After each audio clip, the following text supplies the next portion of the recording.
First off, rest in peace, neighborhood Nip. I ain't crip, but I'm on that neighborhood shoot.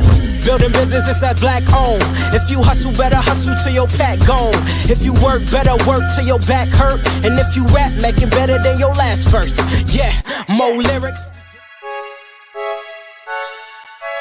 Stick and move, Javante. AJ, El Presidente, Eddie Kane University. Hill gon' heal, regardless.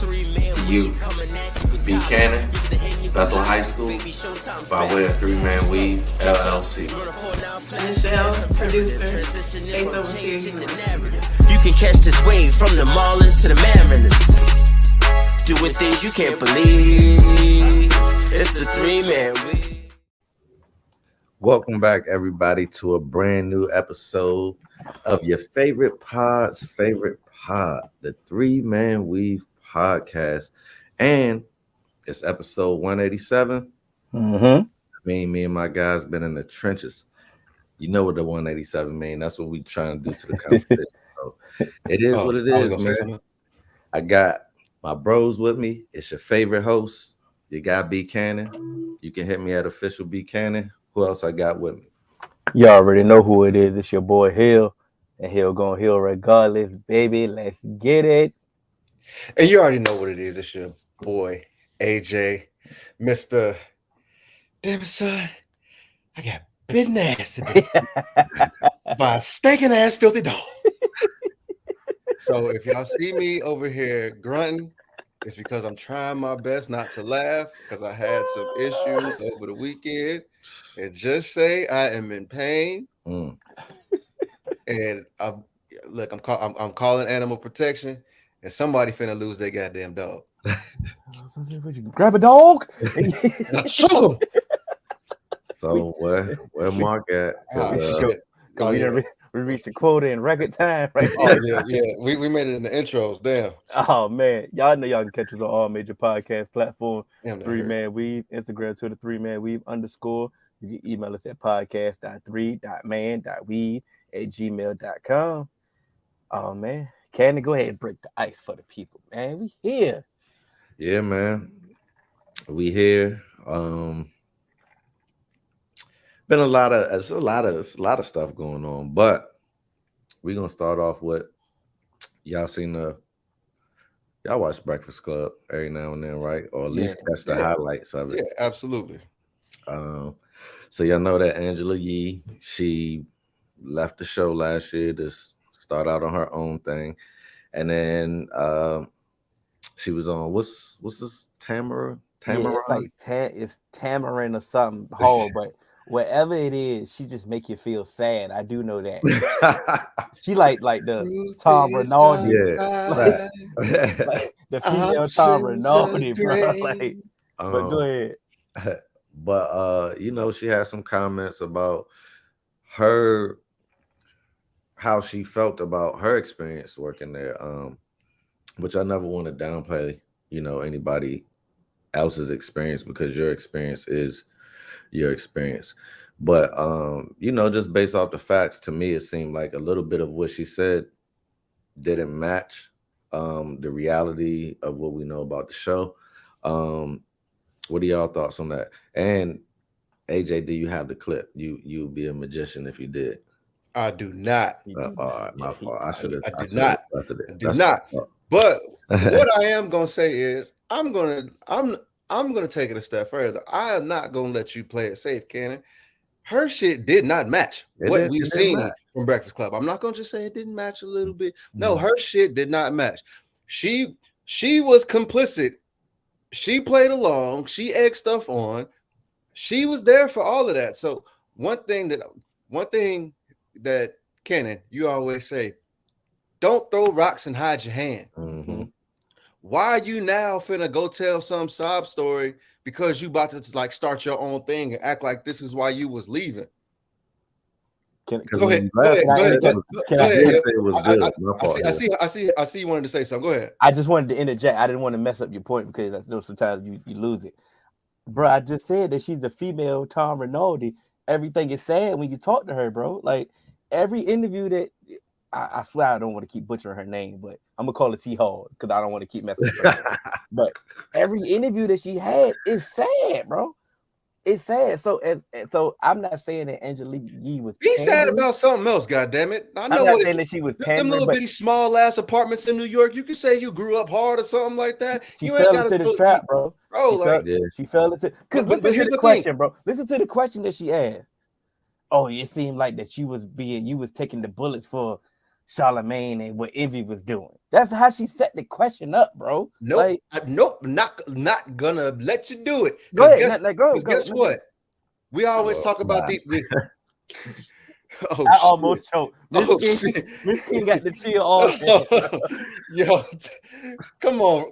Tampon will be nice and then turn up on you in the interview. That's the one right there. That's I almost choked. I like, come on, Miss King came out the gate. But nah, what I was trying to say is I'm not gonna allow you to say she took the bait when not only like we can't even say like, oh, she's not media trained, because guess what?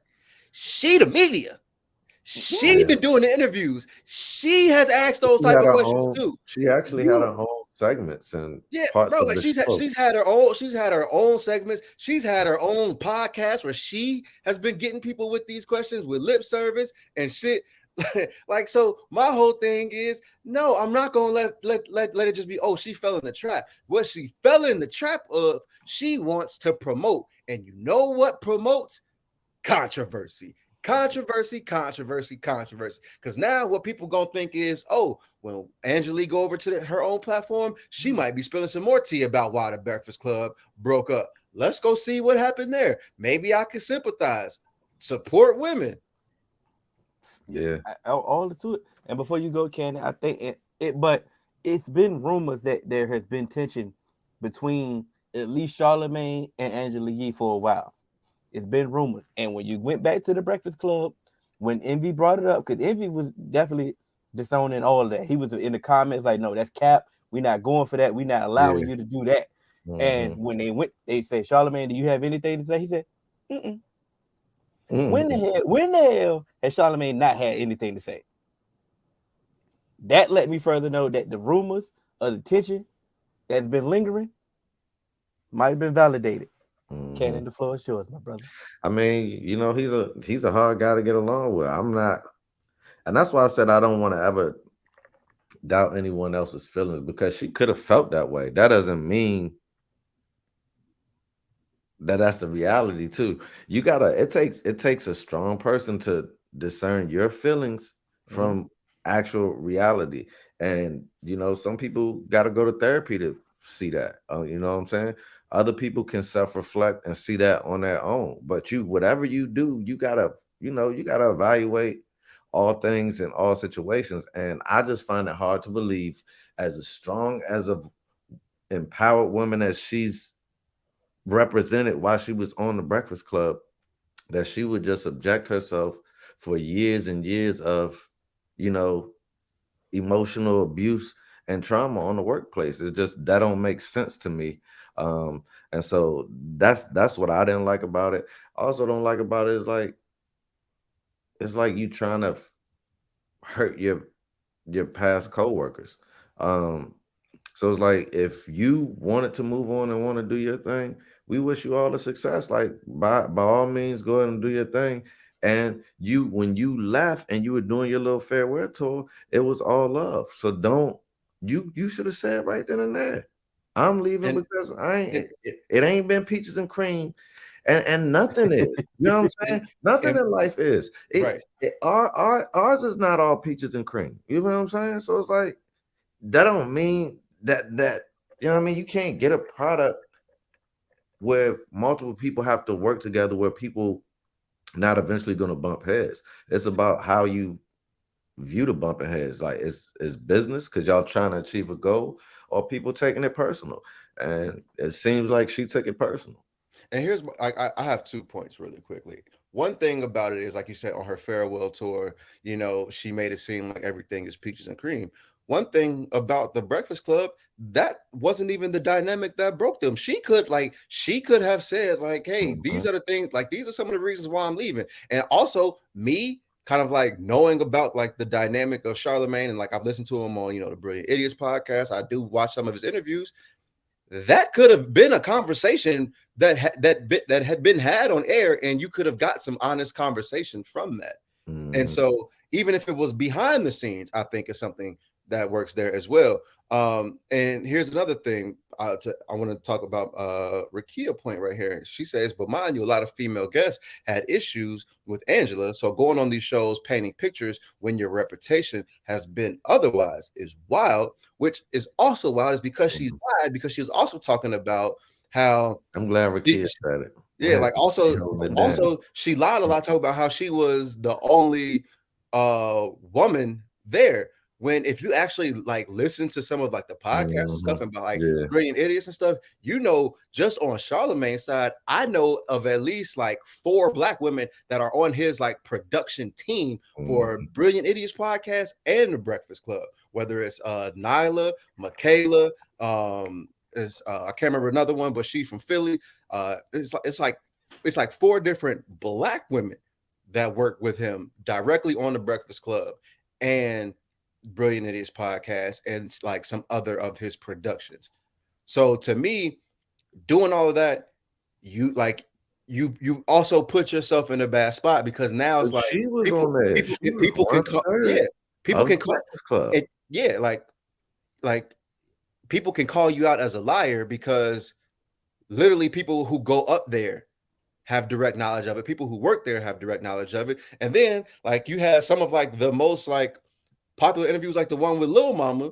Lil Mama was like, nah, she played a part in this shit. Yeah, like we've seen what she was alluding to. We can visibly see it. Like Charlemagne has become like global. Let's say that. Like he's a bit. Me personally, I thought he would be the one to leave Breakfast Club before anybody else, because the way that he was getting talk shows, late night shows, he was getting more and more. But he never had to be quite honest, because this is just for him. This is his like a main source of income around all other things. So it's just like this is another part of his revenue stream. So he didn't have to leave this. And then also, I don't think he has to leave this because he's really who people like he's the one that makes them popular, to me, quite honest. Like DJ Envy is cool because like, he has a name and people know about him and stuff like that. But some of like, out of all of their viral moments, outside of Gucci talking about fucking Angela Yee, it's damn near on Charlemagne, yo. I mean, we know he's the number one. Let's say that if we're gonna rank him for like, but their dynamic that they had, the reason why they blew up to the status that they had, they had a great dynamic. Her mild manneredness was the reason why it worked, because we can shift off to Charlemagne say something wild. We can, Envy can try to reel it back, and then it's almost like a mediator. We can settle it down with Angela Yee. It worked perfectly. Like I just hate that they could have just. I mean, like you said, you could have just broke up, and all breakups don't have to be controversial. Nasty. It don't have to be somebody's fault. We can just part ways. And I wish you would have just took the high road. Like you said, you are media trained. You didn't have to take the bait. You didn't have to fall for it. You could have just said, hey, listen, my time there was a great time. We built something monumental, and it was just time for me to branch off. And that's all I wanted to do was branch off. Like I said, wanted to grow. And that's it. And that's it. And leave it at that. Like I said, you are media trained, Angela Yee. For me, like in this social media era where we see everybody's breakups and stuff, one thing, like when I just have to like rush to judgment, the first person that's blasting on social media, I always be like, that's the person in the wrong. Because they got that guilt. They feel like I fucked up, but I need to get my side out before anybody else hears their side. Like, and it could be 100% wrong, but in my mind, that shit makes sense. That's a good tactic. That's a good analyzation from a psychological. Whoever get to the phone first, the other one go to jail. One of my favorite shows that I watch for years, like every night before I go to sleep, like I fall asleep to like Forensic Files. And that's serial killer. But no, it's like Explain this. What I've learned over the years, because it ain't always about killing. You know what I mean, it could be about other crimes and stuff too.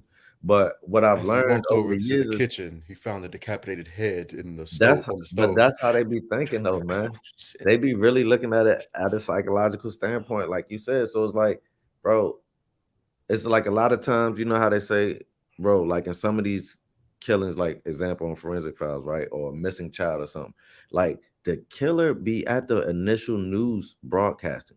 He be probably the one talking like, yeah, it's this a nice neighborhood. You know what I mean, he be, and 20 years later they found out that it was him. So like you said, psychologically that guilty person probably is going to be the one, especially now. Like that was like example from a case like early 90s when it wasn't social media, you feel me? Now in the social media era, they are going to run and post that. So I do, and like you said, it could be wrong, but using, you know what I mean, reasonable evidence and characteristics of behavior and the way that humans act, I think that's a logical assumption, bro. Boy, just playing around with all the I didn't know it was gonna go like that. No, that won't it. Producer Hill in the building. Yeah, that won't it. Well, we can just let's move on. I'm gonna take over for this one. It's near and dear to my heart. You know what I'm saying? One of my favorite players. You know what I'm saying? Know where this one's going. You know where this is going. This is going to my guy, Derek Carr. He hit the market early. He was one of the ones that set the tone for the quarterbacks. Let's say for the quarterback movement, the quarterback market. Derek Carr, he signed with the Saints. And, that's a good move. Like I say, the Saints, they definitely need a quarterback. They haven't really, they tried to fill the void from Drew Brees retiring. It just didn't come to fruition. That's a big void, man. Yeah, I mean, it just didn't go, not yet. It just didn't go the way they planned on it. And now with the pieces that they still have, I understand that Alvin Kamara is got a looming suspension probably coming, but they still at the time they still have Michael Thomas. We've seen Chris Olave was offensive rookie of the year candidate. We know that they know that they don't give a damn about the cap. Obviously, how they signed him, so they're gonna be one of the ones that in a division that's up for the taking. I like the move. It doesn't move the needle, but at least keeps it gets you in the dance. That's what I'm going to say. Then they kind of moves the needle then. That was what I was about to say. Because remember early on in this process when we found out Derek Carr was getting cut and initially he was meeting with the Saints and then people were throwing the Jets out there and then he started to get linked with the Jets. And I said, oh, he's going to the Saints. He's not like he's going to the Saints off the simple fact that Derek Carr has already been in the division with Patrick Mahomes, and then they added Justin Herbert.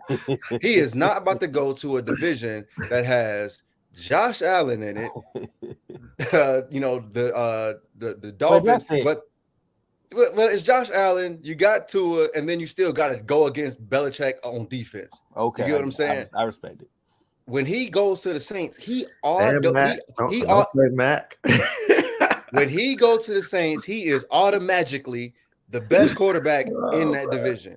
By far. By leaps and bounds, the best quarterback in that division.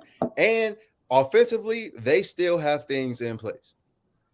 So he has a gateway right away to win a division. You win a division, that gets you in the playoffs. And same thing we said last year, outside of a couple of teams in the NFC, it is not a dogfight. Absolutely.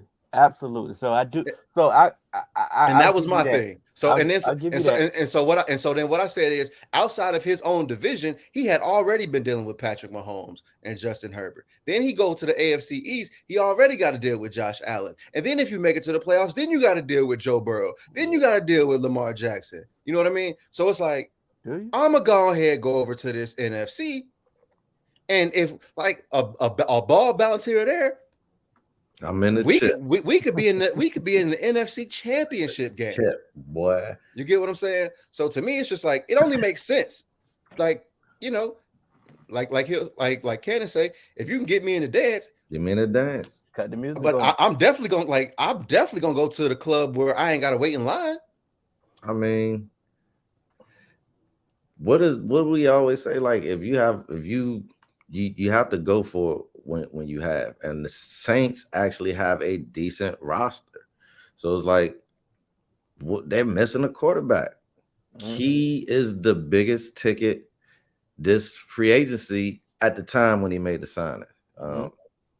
You know, because teams can offer to Lamar now, but I don't think he's leaving. But at the time when he made this, he's the biggest ticket. So it's like, I listen, the Saints, I applaud them for making a move, going after, and like you said, they don't give a damn about the cap anyway. So whatever, trying to put a competitive team back together.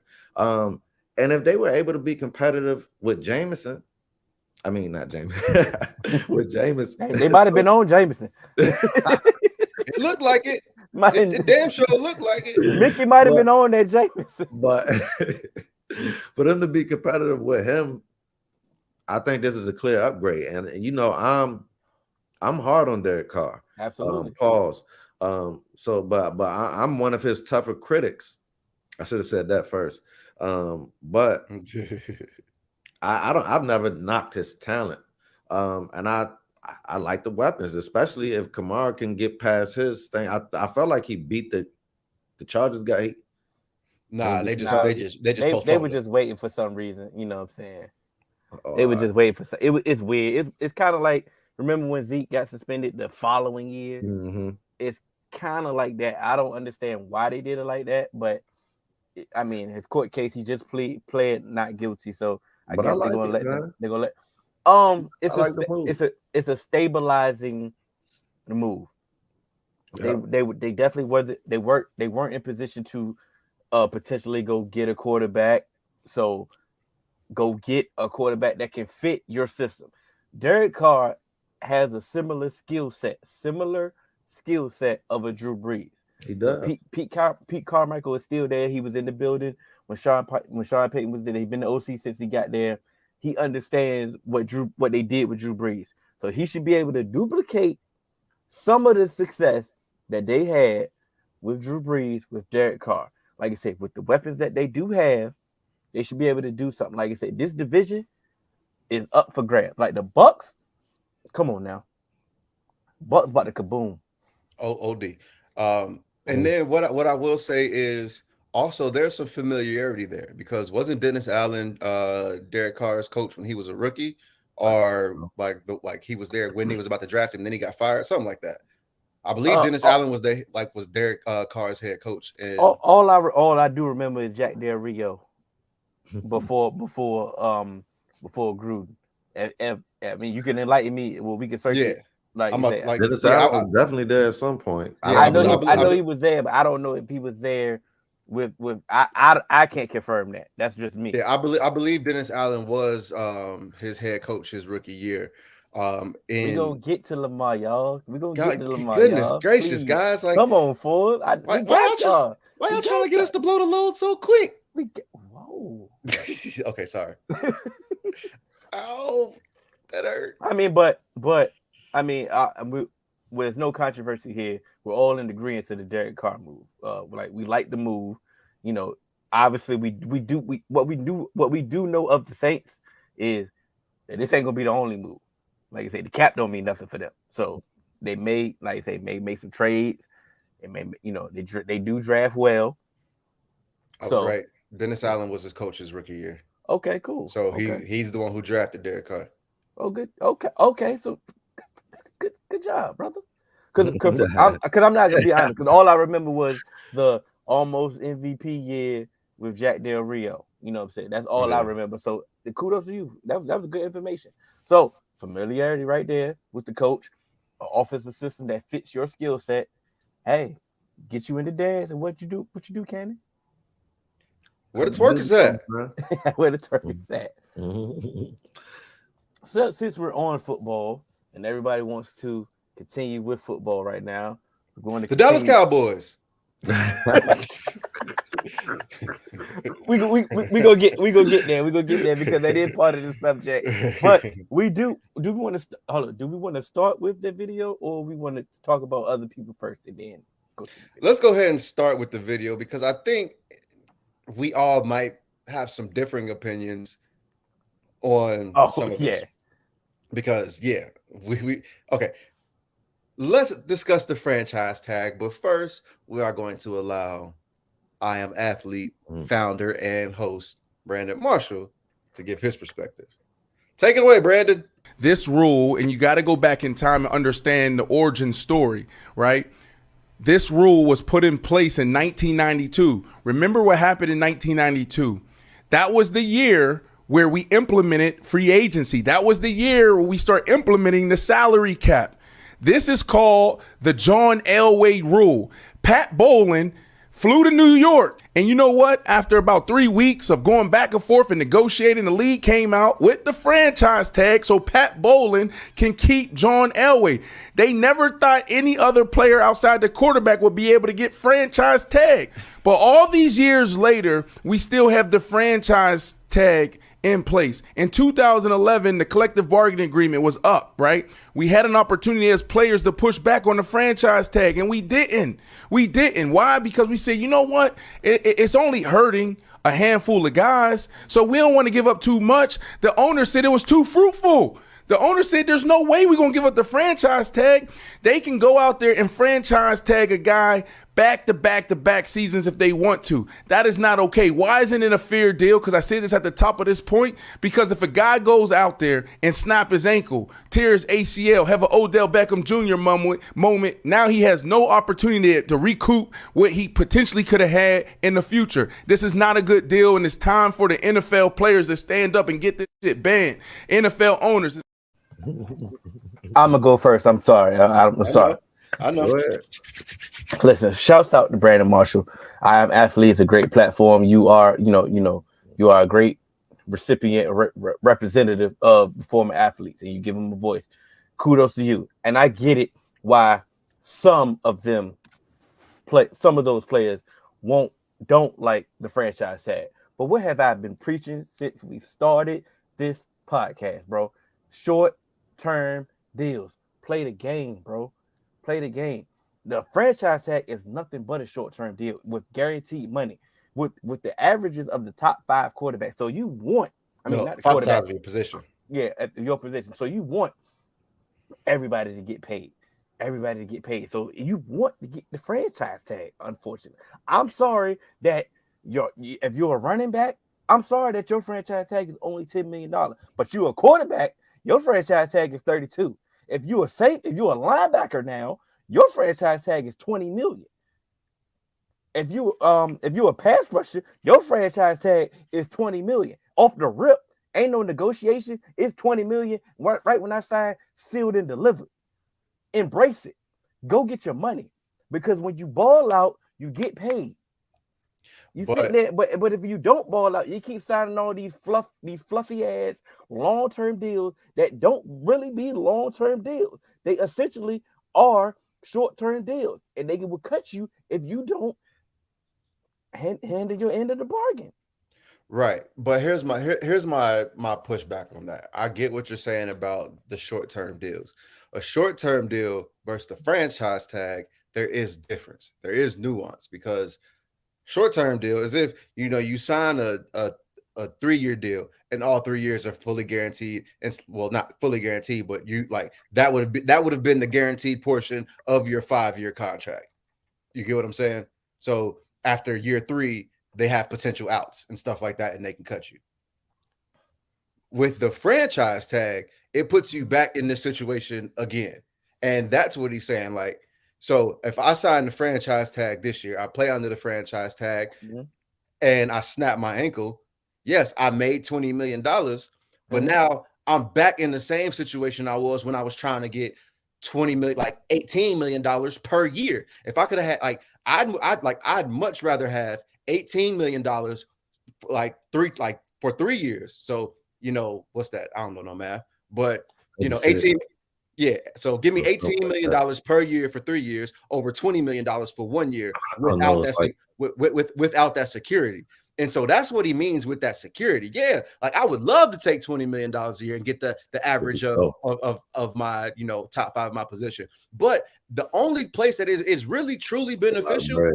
The only place that it is really truly beneficial is at quarterback, because regardless, they will give you a shot, because we've seen like, hey, bro, shit, like even some of the bottom of the barrel, they still gonna get that shot because it's like, all right, shit, well, we want to, like, we can't find, like, they have proof, like they understand that, hey, we really don't know how to find quarterbacks. So if we get someone halfway decent, we gonna give you this franchise tag and at least try and do something until we work it out. At any of these other positions, they'd be like, all right, we can't get a deal done, we'll find another you. Ken, I'm sorry. I have a retort this. Go ahead. What's the difference between signing a 1-year prove-it deal? A 1-year prove-it deal is when you're already on the decline. When you sign a 1-year prove-it deal, whoa, you're not necessarily already on the decline on a 1-year prove-it deal. But go ahead. Okay, so majority of the times when it's on a 1-year prove-it deal, it's a reason why you're on a prove-it deal, because they're saying, hey, prove to us that you can get this, this upper echelon money. Because if you can't prove to us you worth that anyway, they wouldn't slap the tag on you anyway. You're going to be one of those ones. Hey, we'll find another one of you.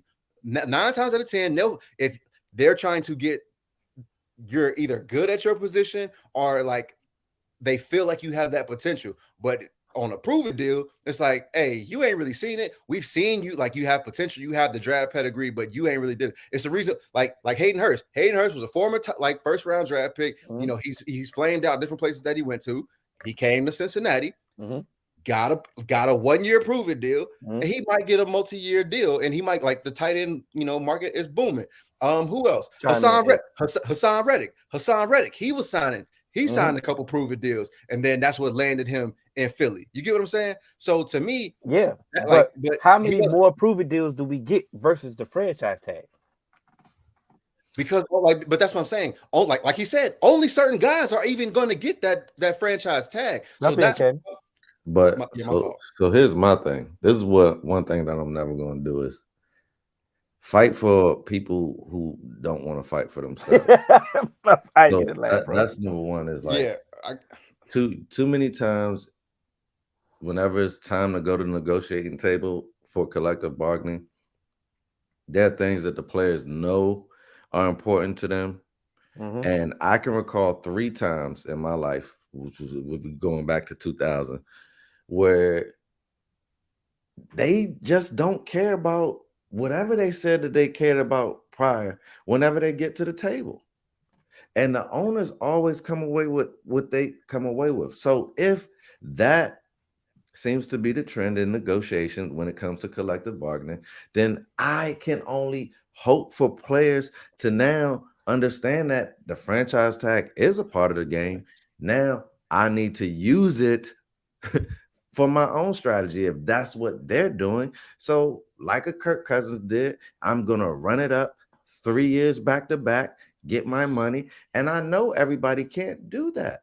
But if you can't do that and you're mad about it, then collective bargain or don't. Why they can't do that, Candy? Hold on, wait. Let me jump. Let me answer. I'm sorry. Let me answer that. The reason why, I've started to tamper that, you guys are able to have, collective bargain and stuff like that, is because I learned this during when Kaepernick was taking a knee and actually kind of like the hierarchy.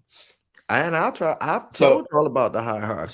So how you really boycott something. So what it needs to be is the quarterbacks need to help join in this fight, because they are the most important ones. They make so much money, and they are the ones who actually can say, hey, nah, we're not doing this.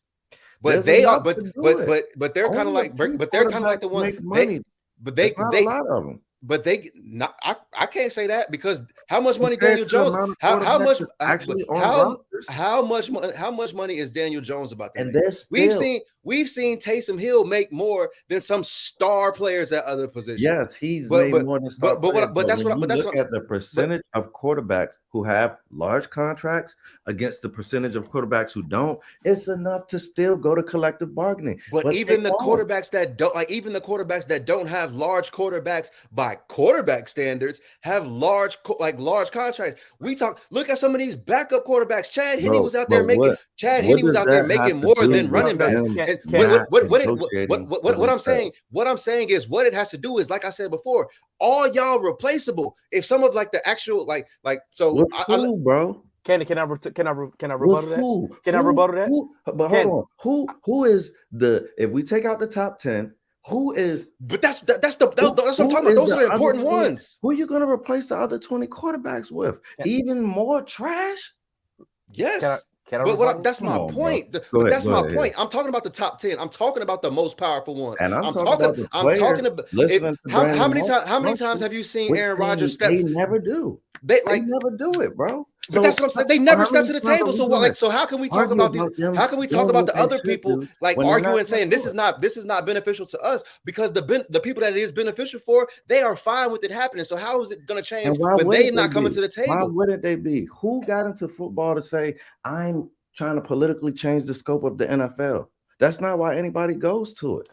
I'm glad why you said that. I'm glad why you. Personal and beneficial gain for their own family, bro. So this ain't no job where we're gonna hold hands and not cross the picket lines. And that's why I said, when you look at the history, the NFL has always been divided when it came to strikes, bro. But that's my point, because it's the top versus the bottom. The bottom can't miss it. I'll let you go. They're always gonna cross. So listen, if you know we're divided when it comes to strikes, you now have to do whatever you can when it's contract time to get whatever you need to maximize your money during your playing time, even if that means taking the franchise tag.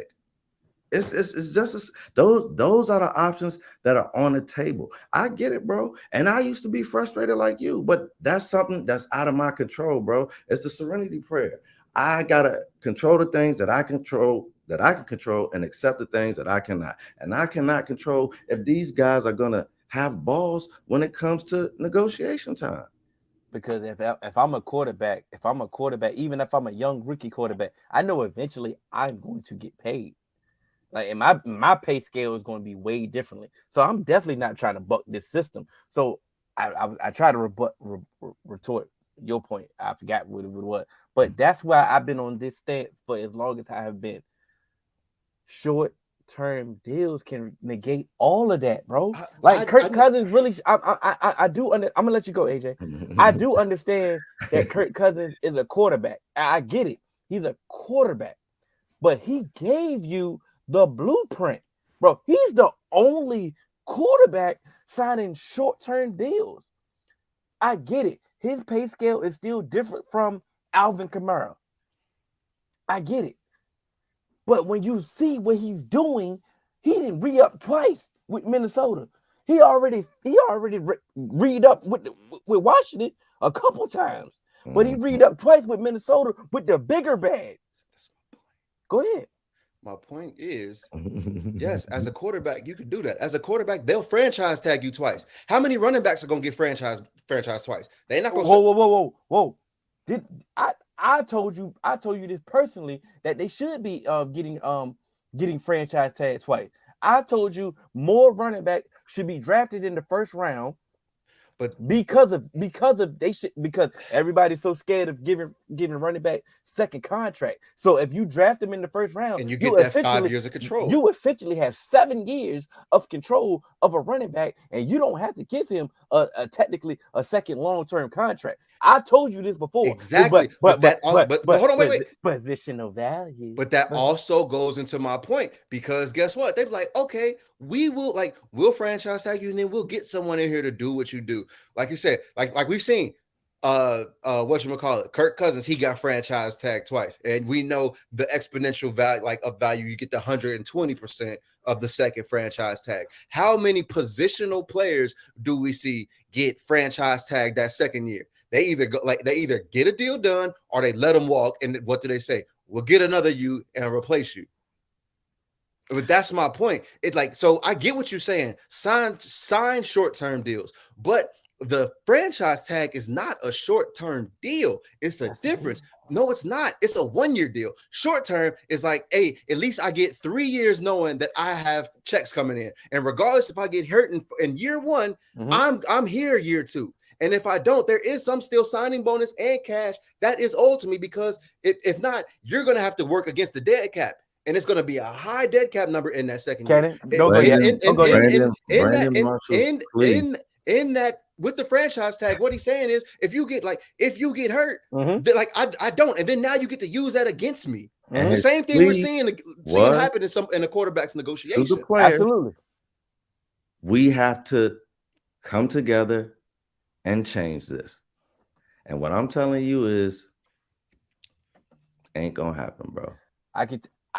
Can we get to this next question after that? Because we need to break that down. I'm so mad at that. We're gonna body that. I'm gonna kill that one. But Cannon, the reason it would change, I wholeheartedly believe this until I see it. It could change if they took short term. No, I get that. If you buck the system, they will be forced to change it. It's a glitch in the system. It's a glitch in the matrix. Okay, boom.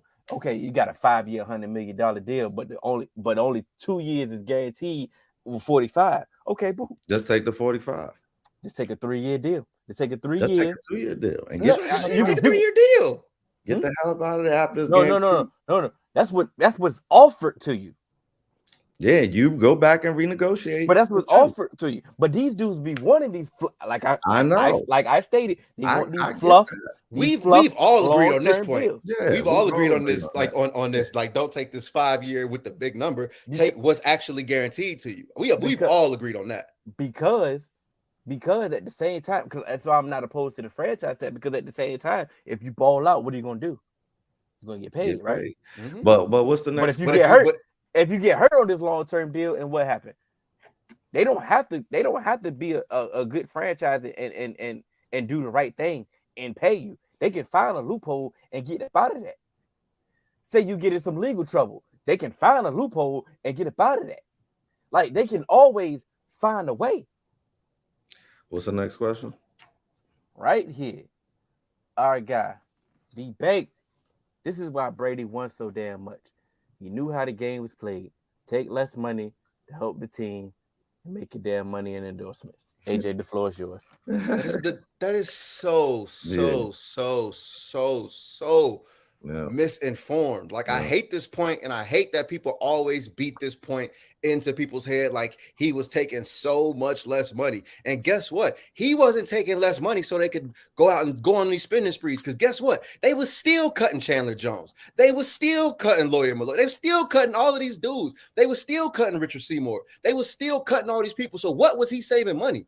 That don't make sense. You know what they were doing? The front office was identifying players that made plays. Bill Belichick, the de facto GM, throughout all of this run, he was identifying players. He was taking cast-offs that said, hey, they had you trying to do all of these things. They wanted you to be this 3-down linebacker. You were not a 3-down linebacker, but guess what you could do?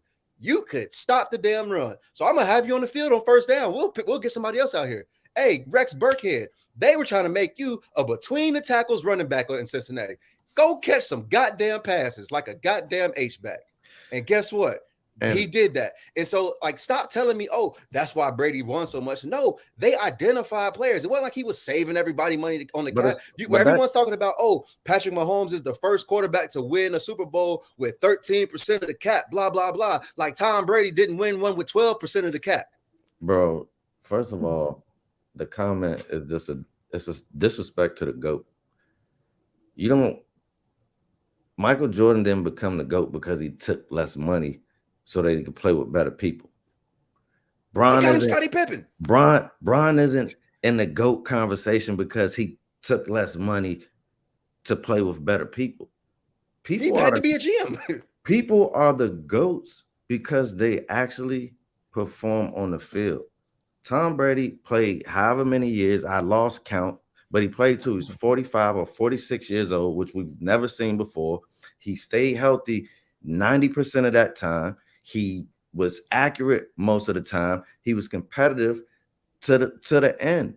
That's why they won, not because he took less money. It's like all of his teams didn't have super great players all the time. So it's like, yes, he restructured his contract. So does everybody. So it's like, that is, like AJ said, the media used that a lot of times to just paint a better picture of Brady. Yeah, it was to prop him up. People decide to run with it. But what you end up doing is having people think that that's what made Brady. Brady put the work in, and we were privileged to see it, bro. So it's that's what made him great. And it's funny, at the time, okay, when the highest paid quarterback was getting 25, he was getting 20. He took 20. When it went up to 30, when it went up to 40, he was getting 35. He was taking 35. They was getting 35. He was taking 30. Like, he really wasn't taking that much less. Like, let's not make it seem like he was out here just taking league minimum just to make a winning team. And like you said, Belichick damn sure won't using the savings of his money to go get him some weapons. That's why he left, right? Yeah. Okay. No, he ain't, bro. Yeah, he already disputed that he won't come back. He ain't coming back. And man, but more so, players they definitely got to smarten up at some point. Like I get it. You want the long term security. I get it. It sounds great. Like you say, I got the long term security. Give me the long term contract. I get it. But essentially, when you sign the details in your long term contract aren't essentially a long term contract, then what are you really doing? At some point, somebody has to realize. Like I said, Kirk gave y'all the blueprint. I don't care that he's a quarterback. That's why he never wanted to sign those deals, because his agent. Like, it's almost, if you look at it like buying a house, that is a terrible deal. You're left with negative equity those last few years. And he's like, no, I want to be able to, at the end of my money being paid to me, leave. And if you can't give me that, then I'll take the franchise tag. But when he did that, it led to him getting a fully guaranteed in Minnesota. So it's like, it's sacrifice. So it's like, yeah, don't like the tag, but like I said, if you use it, if you see what they're doing with it and then use it to your advantage, and more people start using it to your advantage, it might force them, like Hill said, to have to change the system now. You got to buck the system. But if you just let the system remain and we don't do anything at the negotiating table, then what the hell are we even talking about this topic for? Because that's what I heard in Brandon Marshall's voice was a tone of urgency. Yeah. And he basically said, you cannot let this go another negotiating period and let that stay on the table. And we can move on to the players. Is that even going to be important? You see what be important to them. It'd be other stuff, bro, that be important to them. How many days we get to wear shorts and doing walkthroughs? You know what I'm saying? Like, give us that, and we'll let you take off guaranteed contracts. We don't care. So it's like, we're going to see, like you say, how hard they fight for that. Like I said, it is what it is. But I be quite honest, I don't think it's going to change. The one thing that they ever fought the hardest for was less pads, bro. That's the one time that they came together. And then right. And so here's the thing. Another thing that makes it so hard for the players to strike is the length of their careers. Yeah. Because if, like, the way that, like, this is another reason why they should sign the long-term deals, so they can re-up quicker. Because guess what? Like, you look at the NBA, you get to come into the league at 18, 19 years old sometimes. There's no restrictions. And college football, you have to be at minimum 3 years removed already. And that's if you don't redshirt or nothing. You have to be 3 years removed from high school. So you already coming into the league at minimum sometimes at 21. So you think about it. If you a first round pick, you come into the league at 21, 5 years in, you already 26. You own because if they exercise that 5th year option, you already 26. let's say you fuck around and get franchise tag. You 27. Now they already gonna only sign you to a short-term deal because they're like, hey, we got to see how you gonna look you're 27 on the road. Yeah, you're 26 age, you got paid guaranteed money. So it's like you can't just write that off, bro. So it's like but here's my like I'm not writing it off, but also once they that's implemented you might not have gotten paid good. But hold on, let me say this. But once they implemented the rookie wage scale, also it's capping your amount of earnings because go ahead. it's not like so we're not like it's slotted. I understand that, but what I'm saying is, so if you're like if you outperform, if you're an all pro, your third year, you're still getting paid in that rookie wage scale. Not necessarily. So it boosts up when you get to your option. It boosts up, but you still got to get to your option. That's what I'm saying. So like, if you was a Pro Bowler, you get into your option, right? I get like, hold on, let me finish. So what it boost like even like what it boosts up to, it still may not be the equivalent of what you could make on the open market. So your value is still capped. That's what I'm saying. Equivalent to you, what you can make on the open market and what you actually get is two different things, bro. Hold on. What I'm saying, what I'm saying is that's what I'm saying when you have that, like when you already have those capped years and you coming in the league already at 21, like most NFL players, all they care about is getting to their second contract because that's when that's when they can get to the big money. If you one of those ones that you can get one of those big second contracts, but you don't half the time, a lot of them do not get to a third. And that's where the short contracts come in, but that's where their fight is. It's like I'm 27 years old. Like, how is it going to work? And I think that's what they should really fight for. And I think that's where things need to kind of shift as well. That's Hill's point. Short-term contracts, man. But what I'm saying is, like I think it should be from the jump. That's when it should be. But they're not gonna get that with the. But that's a whole nother negotiating thing. They allowed them to put that goes back to my point. They allowed them to put that rookie wage scale in there. They didn't care about that at negotiation. It's not that they don't care. The people who actually can make change, they don't show up to the CBA meetings. So what does that mean? They don't care, bro. The people that do care, you making a lot of excuses for them. You literally told me in the beginning talking about throwing bricks and hiding hands, bro. So you're not understanding what I'm saying. I'm like what I've always said. How are we making excuses when the power with the people with when the people in the Players Association are the quarterbacks, the people like they're the ones that people are going to listen to. They don't show up. Dominic Foxworth always talk about, hey, Drew Brees he never said nothing. And he was one of the presidents. That's my point. If you don't show up, that means you don't care. How much more proof do you need, bro? Okay. You think that everybody that plays NFL wants to be a part of a collective bargaining? They don't care about that, bro. They're bargaining individually. I said okay. So we got a lot of people that got the tag, that we thought that was going to get the tag. Most of the people that got tagged, we already assumed that they were going to get the tag. Like say my team, Tony Pollard, they tagged him. They didn't even try to negotiate with him. They just we're gonna go straight to the tag with him. You know what I'm saying? Which made no sense to me as a Cowboys fan, because I don't give a damn what your agent is going to tell you. You can't go to the negotiating table and say, give me more than Josh Jacobs, who just had the rushing title. You ain't come nowhere near the rushing title. You know what I'm saying? He got franchise tag. I just felt that the reason why I was frustrated in the group and people didn't I didn't get a chance to go on Dallas Duo and articulate my point. My point with Tony Pollard is the fact that my front office didn't even try to negotiate with him. They just said, hey, we got the franchise tag. Hey, we can go straight to the franchise tag. I do feel that if they would have let him, if they would have just had a conversation with him, they say, listen, go ahead to open market, bring back every offer that you got. He's injured. People don't people forget, he got injured in the playoffs. I don't think that his open market was going to hit more than the franchise tag.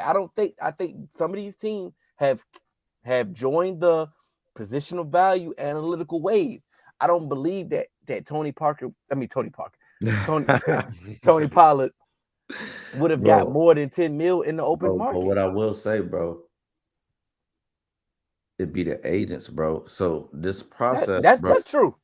if this process is it's almost like buying a house. Like the person that makes the deals and offers contracts for negotiations for the Cowboys, if he just went and talked to Tony Pollard directly, that's a violation. You see what I'm saying?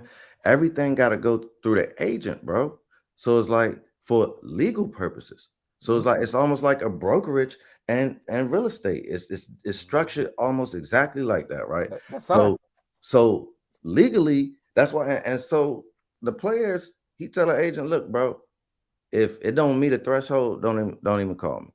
And so when it do, they say, bro, we've ceased negotiations. So once they say that, they was like, bro, we got to franchise tag him to buy us some time, see where other dominoes fall, and then maybe we can strike the long-term deal. I know you don't like it, but it's possibly the best play.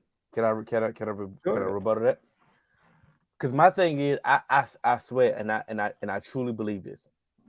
I swear, if we were proactive as a front office, I believe we could have got him for the foundation of $8 million a year. Probably. I feel we could, but the fact that we proactive.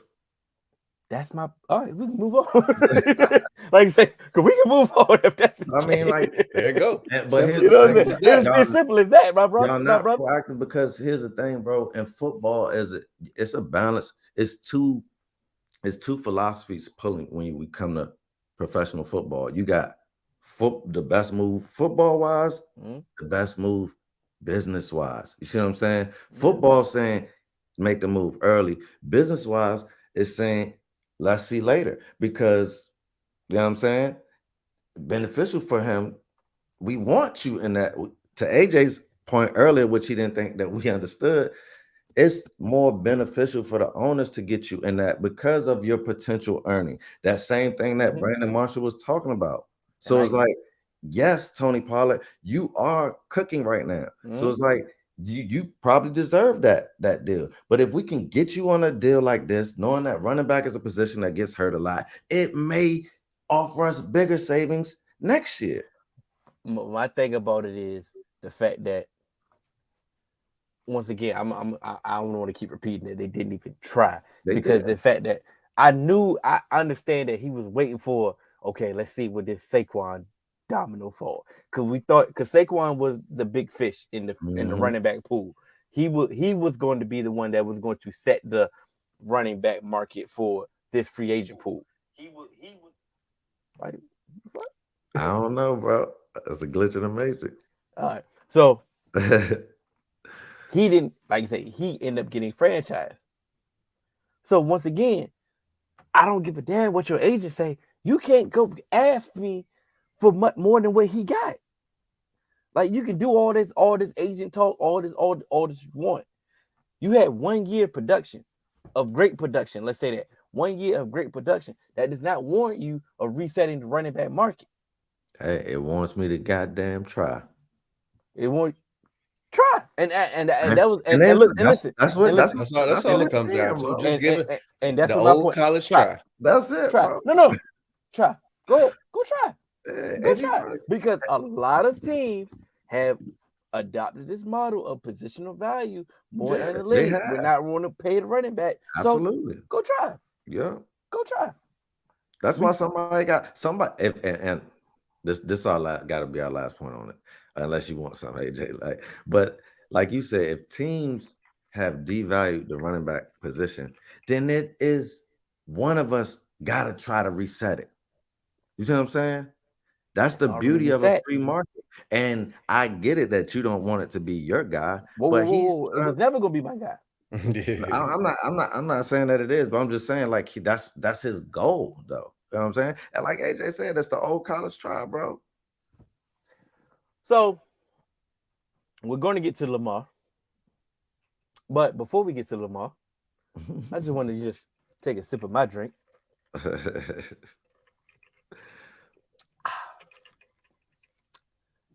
When the Giants declined the 5th year option of Daniel Jones, I said that was stupid. I said you pick up the 5th year option even if he was trash, you can Oh, trade Not him. if he trash. I'm No, sorry. no, no. You always pick up the fifth You year pick option. up I'm getting away. I'm walking away that year. and look what they have. Look what happened. He wouldn't be on my roster for this. You see what I'm That's saying? why- When I say walking away, I'm talking about walking away that year. I would have cut him last year and had a bridge quarterback. I would play with a bridge quarterback. So if anybody would have been on the slate for a deal, it probably would have been Geno, because that's the type of move that I'd have been making. But that's also my point, Candy, because that's what I'm about to say. Trash quarterbacks still get traded. Carson Wentz got traded on a bad contract twice for good compensation. Yeah. Multiple times. Shit, we almost traded AJ McCarron for a second. You feel what I'm saying? So when I was trying to explain what I was trying to explain to Giants fans, I say, hey, pick up the 5th year option, because the 5th year option for Daniel Jones is only going to be $20 million. And that's damn near bridge quarterback money anyway. You feel what I'm saying? So you was right about Daniel Jones. I wasn't saying that you was wrong about that. I was just saying that they're super trash. Because but that's what I was alluding to. They were like, but nah, Daniel Jones ain't showed us nothing yet. He got to prove it. Okay, cool. And he proved it. He proved it. And now y'all messing around and gave that man $40 million. And it was funny. Each report kept coming out. He was like, hey, look, I want 45. It could potentially be a 48. Look, when I asked for the details, it could potentially, I did all the math. It could potentially, he got $35 million in incentives. And if you spread that across the life of 4, this man could be making 48, almost 200 million in 4 years. But what was funny about this entire situation was, I was like, listen, y'all can get up out of this, even if he's like I said, I'm using Carson Wentz as an example. Like, they traded for trash quarterback. Sam Darnold has been traded before. Like, you feel what I'm saying? Like, Baker Mayfield has been traded. He about to get another job. You feel what I'm saying? Like, trash quarterback, get another Jimmy Garoppolo is about to get another starting job. You feel what I'm saying? So they just wasn't proactive. I'm like, and on top of that, I'm saying y'all not going to be traded, even if Daniel Jones was ass this year. And here's my thing. I'm like, y'all not going to be trash enough to get another quarterback. And here's my thing. Here's another reason why you pick up the 5th year option. Because they had no contingency plan in place. You pick up the 5th year option and it buys you another year at $20 million. And then he's a year older. And then guess what? If he proved it, now this is when the franchise tag really can come into play. Who's the coach when that happened? Judge Joe Brown. So Dabo declined it. Yeah, Dabo declined it. So that was his first year, right? Yeah, that was his first year. And that's what I'm saying. That's why you should have picked it up, because this your first year. You at least need a bridge, and you saw what you just did with Josh Allen. Go prove it. If it was my first year, I might have said the same thing, bro. That's a mistake, bro. And that's my point, Cannon. That's a mistake, bro. And it is. But going forward, like, they done signed him now. So, like, what we gonna do now? They didn't have to do this. They didn't have to do this. He could have been under contract. He could have been under contract. No. You say we knew this was a mistake, but they laughed at me. They laughed at me. Oh, they laughed at me. Oh, because I'm a Cowboy fan. But it didn't matter if they laughed. Like I said, we all knew that this was going to happen. So it's like, now, based off the quarterbacks available, do you like the move? Hell no. I don't like Daniel Jones, bro. So what would you have done then? What have I would have done? Mm-hmm. I would have picked the 5th year option up. And then do what with it? He would still be my quarterback, but he would be my quarterback for $20 million. And then you could have an exit plan. But this is when you can start working on an exit plan. I'm asking, what's your exit plan from Daniel Jones? They don't have an exit plan now, bro. No, I'm asking yours, because you say you don't like Daniel Jones. So you don't like the move. So who would you get? Like, what quarterbacks are out there? I didn't say I was going to get I didn't say I was going to get anybody else. I was going to continue to make him prove it. If they can't get nobody else. So Cannon, here's the thing.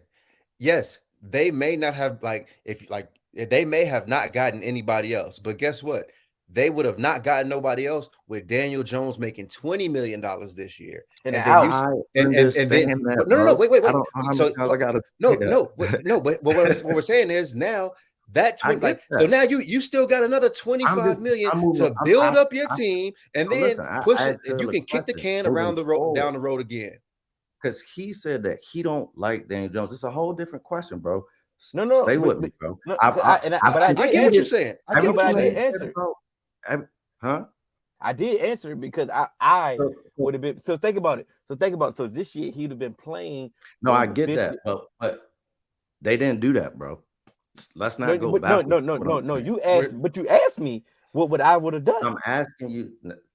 No, you did. No, you did. You asked me what I would have done. I'm gonna just listen, bro. No, I'm not arguing with you. I'm just saying you definitely asked me what I would have done. He would have been pick up the 5th year option. He would be playing. Not would you have done, because I know you would have picked up the 5th year option, bro. See what I'm saying? But that was my point of what I was saying. Now you got Daniel Jones on $20 million. So now you asking for the alternative what I would have done this year, right? Yeah. I would have let him hit the open market. I would have let him hit the open market. Thank you. No, that's all I'm asking. I'm sorry. I'm confident again, because once again, if I'm confident that I don't think anybody would have paid Tony Pollard over $12 million, then I'm confident that nobody in the NFL would have paid Daniel Jones $40 million to be a quarterback. I'm definitely that damn confident that nobody else would have done that. And you could have said, "Hey, come on home. We can work out a long-term deal. We can work out a short-term deal." And see, and that's all I'm trying to get. I said I'm sorry. Hey, bro. Hey, mine was fool. So I'm letting you know what type of time I'm. Hey, I missed last week. I'm hyped. I miss y'all. I'm up. And Rakia put in here, because I did the math. Mm-hmm. If he balls, they're gonna be paying him pretty much 50, bro. Ain't gonna be 40. You see what I'm saying? But the problem, because I'm not a Daniel Jones fan either. No. And I would have took the 5th year option also. But I might have walked completely away from Daniel Jones before last season. I say that via trade, via whatever, I might have tried to do it before I even had to pick up the extension, because I already knew that I wasn't liking it. You see what I'm saying? So I would have tried to draft a quarterback last year and also pick up one in free agency. I would have been trying to get Jameis or anybody. You feel me? So my thing to you, I forgot it. My fault. Yeah, you fucked me up. But no. I definitely still forgot it. I thought I had it. I ain't got it. I ain't got it. Lamar. Let's get to it. And Lamar got the non-exclusive. Yep. Mm-hmm. The non-exclusive franchise tag went to Lamar, and everybody went in the uproar of, "Oh my God, he gets to go to negotiate with other teams now. Get negotiate with other teams. He can really find out his worth." And they keep forgetting that the Ravens have the right to match it. What we keep ignoring of the fact that the Ravens have been negotiating with Lamar. They've been offering him contract. They've been trying to pay him for a while. Mm-hmm. So let's cut the bullshit off. They can't pay him. No, let's cut the bullshit off of they don't want Lamar. Like, whatever negotiations y'all been trying to listen to, the stuff that y'all been trying to put in your mind that they just ready to move on for Lamar. Let's get out of that, because they've been offering him contract. Now listen, they not have been offering him contracts of the Deshaun Watson contract, because nobody should be getting the Deshaun Watson contract. But he got it though. So I mean, yeah, but nobody else is getting that. Unless your name is Justin Herbert, your name just Joe Burrow, and possibly Lamar. Jalen. You strive for that, bro. I get it. You strive for that. That's all I'm saying. If I'm the Ravens, I'm drawing my line in the sand. I feel them too. So I think my fault. Go ahead. I didn't mean to cut you off. No, you good. But before I pass the floor to y'all, the problem is why you getting all these reports of Atlanta not interested no more, Washington not interested no more, the Panthers not interested no more, because the Ravens have the right to match this offer. I'm not about to do y'all dirty work. I'm not about to do y'all dirty work. If y'all want to negotiate with this man, y'all negotiate with this man. If he wants to hold out and sit out whatever he wants to do, and he wants to play hardball, he can do that. But what I'm not about to do if I'm a team, and I know y'all have the right to match my offer, I'm not about to do this negotiation dirty work. So I understand the reports because I did get frustrated. I'm like, all of a sudden that nobody interested now. I had to think about it. I'm like, okay, it makes sense. Whatever offer I give him, all y'all gonna do is match it. Y'all gonna match it. The Ravens have built their team for Lamar. They're not prepared for Lamar departure. We can say all we want, how they haven't given the receivers and all that. They are not prepared to move on. Prepared for Lamar departure? Nobody's prepared to move on from a franchise quarterback. Nobody. We just said, unless you have another franchise quarterback. What did the Saints just do? What the Saints just do? What the Saints just do? They just went and got one. Yeah. They thought they had a contingency plan for Drew Brees leaving, right? Mm-hmm. And what happened? It fell through. Franchise, we done already stated this in the midst of arguing. Who was Taysom Hill supposed to be the contingency plan? Bro, Hell no. Oh, I'm saying, so who Jameis. Bro, that was a bridge, bro. That wasn't no contingency plan. They signed him while Drew Brees was still playing. I know, bro, because there's but also Sean Payton was there. Exactly. He got about it. He got about it. And he was like, oh, hell no. But like I'm saying, everybody knows that the Ravens had the right to match whatever offer is given. So there's no point in even negotiating with Lamar if the Ravens are prepared to, hey, market. We got you. They prepared to make this man an offer. What does Lamar want, though? Deshaun Watson deal. But, to me, I believe if they actually came in with something under, like, even if it wasn't a fully guaranteed, but the guarantees were high, but he would sign. But here's my thing. They were offering him guarantees that were lower than what Kyler Murray got. They were fully guaranteed, though. But that's that's another thing about the quarterbacks versus the other players. To me, you might as well, like, Lamar Jackson is going to get to the life of this contract. So to me, it seems just like you're going to pay out this money. Give it to him. And if you want to talk, and I think where they're making some mishaps is, and I agree with that, is because there are we've seen what Brett Veach has done, Howie Roseman has done, and how they manipulate contracts and do certain things. There are different types of guarantees in contracts that allow you to manipulate the cap and maneuver things and have option years and have functional guarantees and stuff like that, where it's like, okay, you like those things can be given to you in different ways. And then you have, different, guarantees that can go in the contract that, that elevated as well, but it's still a guarantee. And then once again, you can convert things and signables, all of that. We know that. And so my thing is, I just believe that how they are giving these guarantees isn't adding up to what he is worth. And once again, what we've said before is this is your do-it-all. Yeah. He's literally done it for you, and he's carried you. And as much as you want to say, oh, he's been hurt the last 2 years, your whole entire team has been hurt. When that NFL report card came out, guess what they were saying? Oh, this training staff is trash. One dude came out and said, hey, I had the same injury as Lamar, and they had me working out on it in the same week, ended my career. They literally, Lamar has literally, put them in position to be a number 1 seed, and then the entire team just started dropping like flies in both the last 2 seasons. And so this is just as much as, like, I know you say the Ravens want to sign Lamar, But this is the same situation that we said with Dak. Hey, the longer you kick this shit down kick this shit down the road, it's only gonna get more expensive. Absolutely. A player like Lamar is not gonna get cheaper. I don't care what happened. He is not going to get cheaper. So to me, when Lamar hit year 3 and he was already a unanimous MVP, y'all should have been negotiating, because guess what? If you would have started this in year 3, it's a possibility you would have got this done before Deshaun Watson, and this would have never been an issue, because Lamar would have been none the wiser that, hey, they handing out fully guarantees over here. Remember what I said about Pollard and how sometimes in football, like the philosophy and business are going 2 different ways?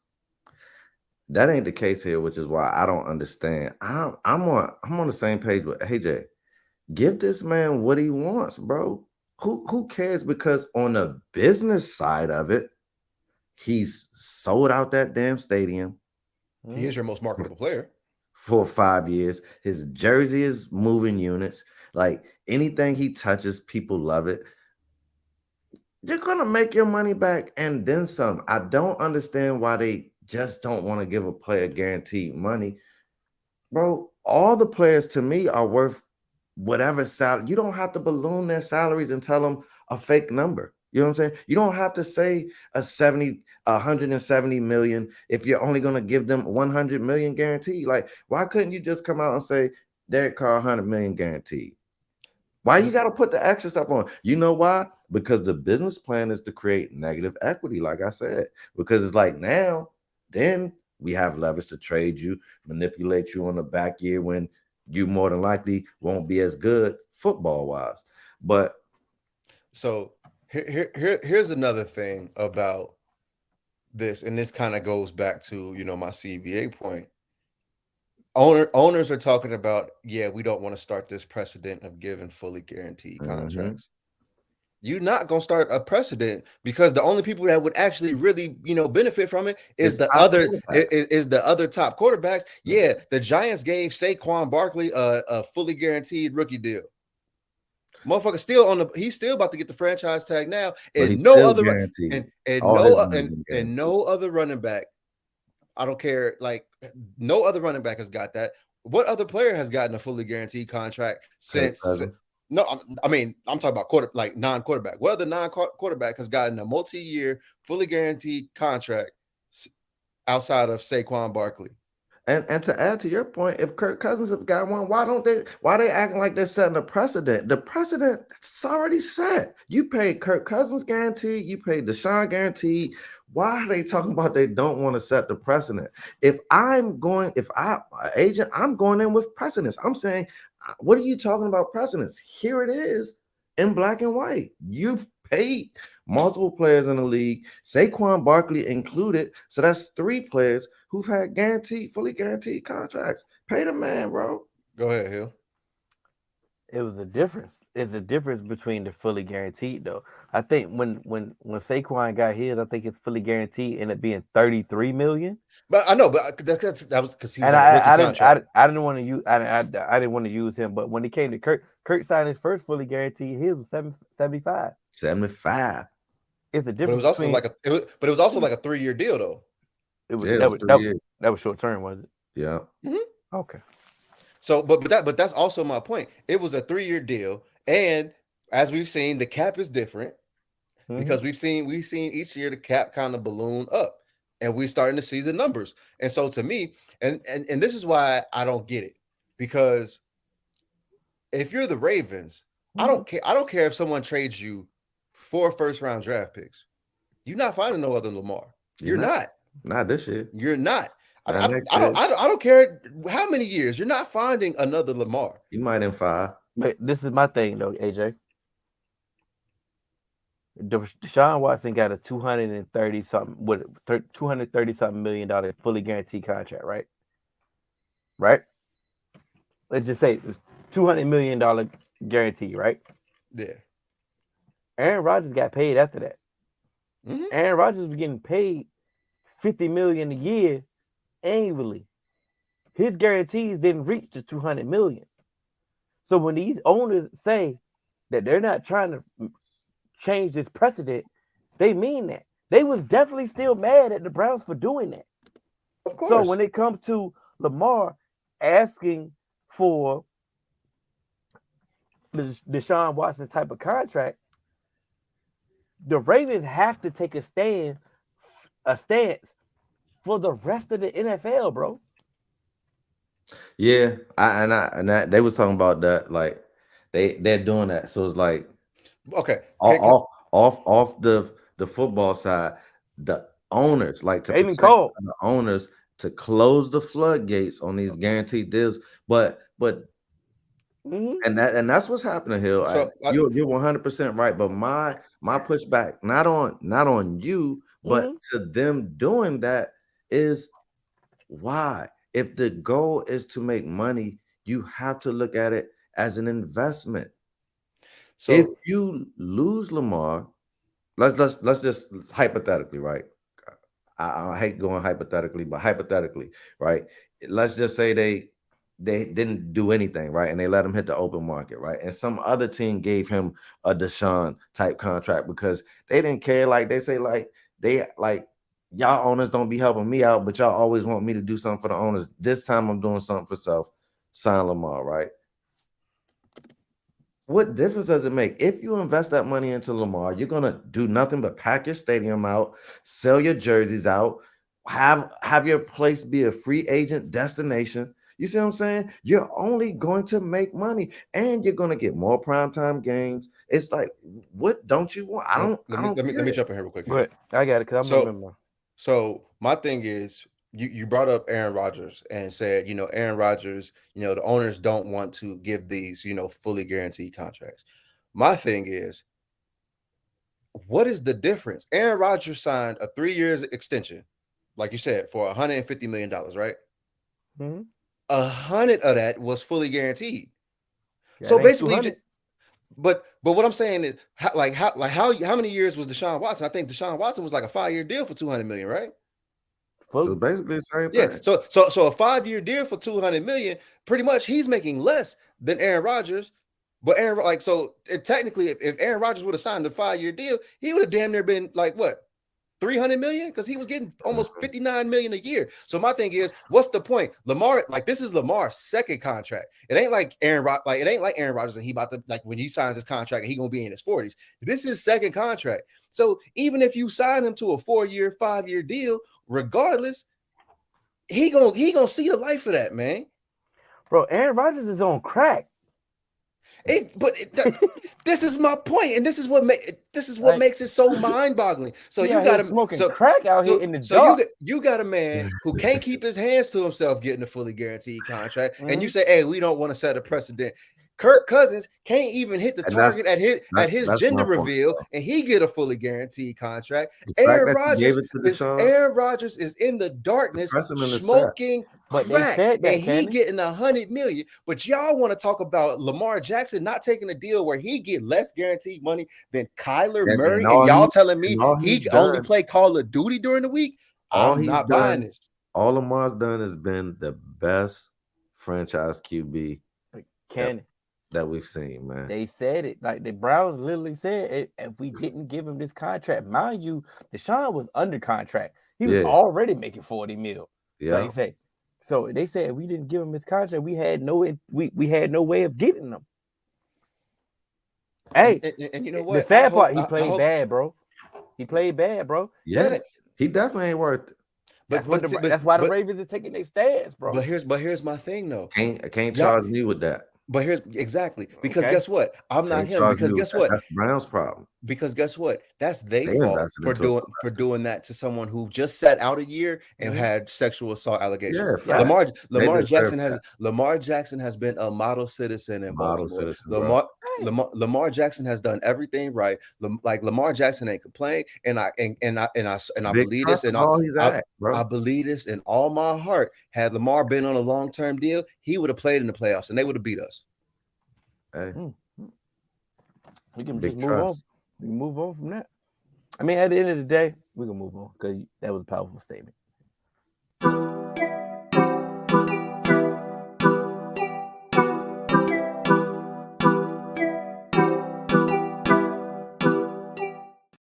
think we could finish the show with John Jones, man. Is it right? We got to talk about him, right? You want me to read it? I believe it's a no-brainer. But yeah, go ahead, read it, Kenny. Honestly, John Jones should be in the conversation amongst the best athletes ever with the Tom Brady's and Michael Jordans of the world. I mean, has anyone ever been more dominant in their own sport? He was already the GOAT, but last night's performance only further separated him from the rest. I really can't imagine what this man's resume and accolades would look like if he didn't have so many issues outside the octagon. And that was gonna be my thing. I feel like you almost answered your own question, but we'll expound on it a little bit more for you. It's like all of those other people that you name, not saying that they are stain free, because Jordan definitely has his stain, Tom Brady's definitely has his stain, but it ain't stain like John Bones Jones, man. That boy was out there and that boy was wild. And yes, he's the detriment to his own career, which is why. So yes, he has been dominant in the sport, but there have been other dominant people and on his level in mixed martial arts. That's why not on his level. But that's why I said mixed martial arts. I didn't just want to limit it to UFC, because in mixed martial arts, there are some dominant people, man. Royce Gracie, one of them. But so even Royce Gracie, not on this level. I'm just saying. But also, these people don't have the detriment like that. So it's like when you talk about GOATs, it's like, bro, them some bad stains, bro. Hold on. So here's my thing. It wasn't like he was beating women or anything like that. When we hear people talk about, people like, Tom Brady's the GOAT, but then you got some of these old head players be like, or not even old head, but you have just some people say, hey, Lawrence Taylor, the greatest player I've ever seen. He had his issues.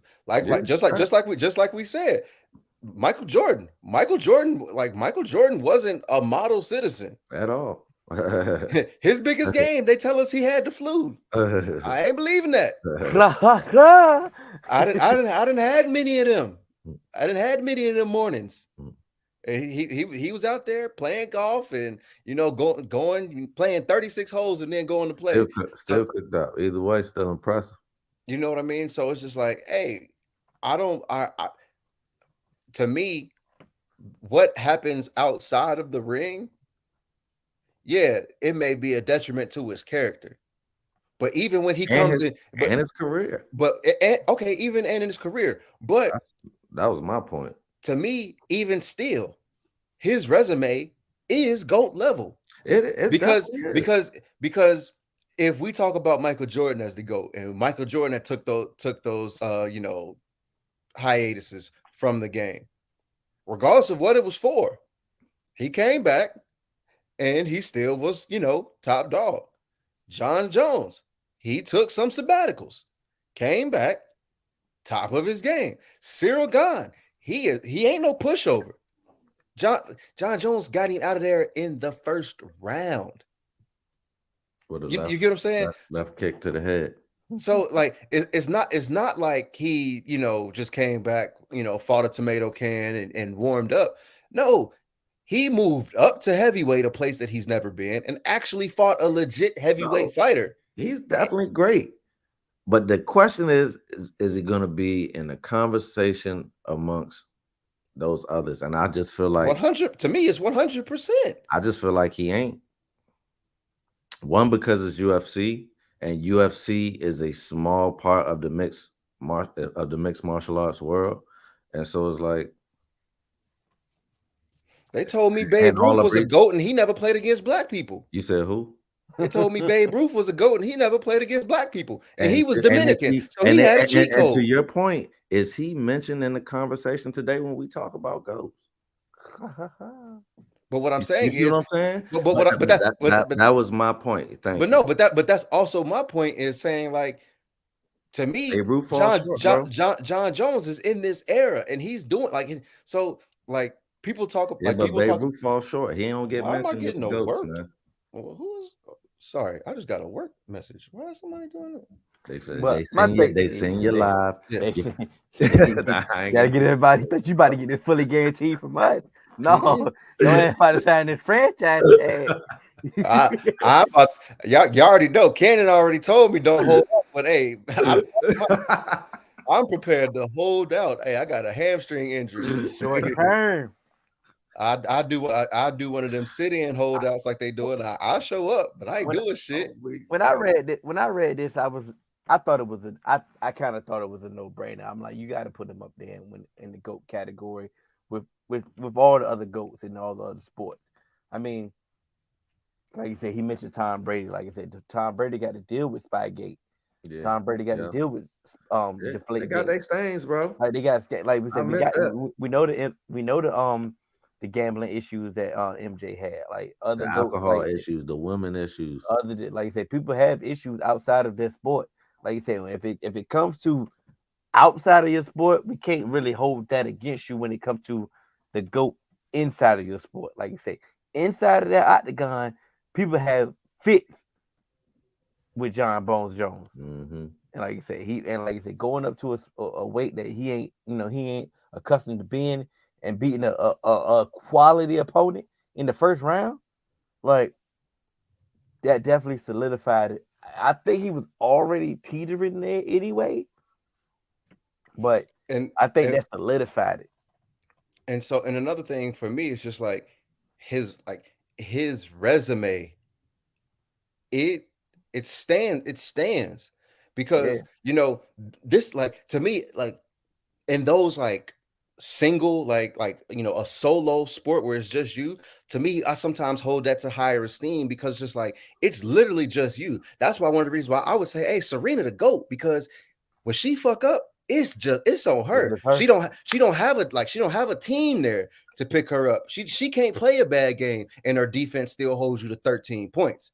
You know what I'm saying? So it's another thing like that. So like John Jones, if John Jones slipped, it's on him. He ain't slipped since his fourth fight against Matt Hamill. Mm-hmm. And then you think about the names that he fought. It ain't like that's another thing we talk about. Like when we have our argument, like when we have our discussions, and I always say Floyd Mayweather, like I can't put him in that conversation like he wants to because his resume doesn't stand up. You look at John Jones' resume, you got names like Brandon Vera, Quentin Rampage Jackson, Mauricio Shogun Rua, fucking Daniel Cormier, like Vitor Belfort, all of these dudes that are like. You're gonna stop disrespecting Floyd too, man. I'm not disrespecting him, but what I'm saying is like, hey, bro, like crazy. These are like the guys that we talk about, like in like MMA and UFC, like Rampage Jackson was the reason, like, hey, I'm gonna kind of check this shit out because this motherfucker look a little bit crazy, and he did away with him. Like, so listen, man. This is 3-Man Week podcast. You got to stop that, bro. Yeah, this is definitely episode 187, and definitely you can tell the excitement that we had for all three of us being here tonight. It's been a while.